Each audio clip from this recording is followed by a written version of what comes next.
Migs malinaw dala-dala pala ang larawan ni Mahal noong kinasal si Toto at Pia.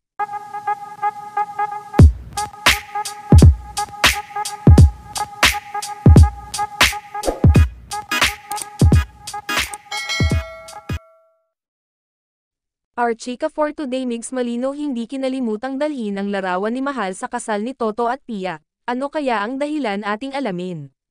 Alam naman natin na nairaos na ni Toto at Pia ang kanilang pinaka-pinapangarap na kasal kung kaya't sobrang natutuwa si Bunso Migs Malino, na natupad na nila ang isa sa mga pinapangarap nila, dahil sa hindi ito naranasan ni Bunso Migs Malino, ang may kasal sa babaeng pinakamamahal niya at gusto niyang makasama hanggang sa dulo. Maraming Mamigs fans ang patuloy na nagpapaabot ng pagsuporta kay Bunso Migs Malino, dahil sa alam naman nila na busilak ang puso nito at talagang pinaramdam niya kay Mahal na totoo ang pagmamahal niya rito. Kung kaya tinanggap at sinuportahan nila si Bunso Migs Malino, makikita naman natin na talagang mabuti itong si Bunso Migs Malino, dahil sa sobrang masiyahin ito at malapit sa kanyang pamilya.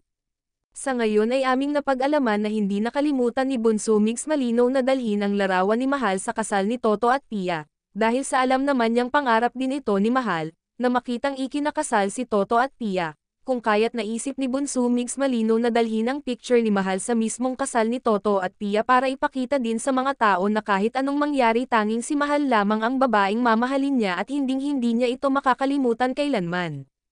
This is our chika for today. Don't forget to like, share, comment, subscribe, and click the notification bell for more celebrity updates. Thanks for watching.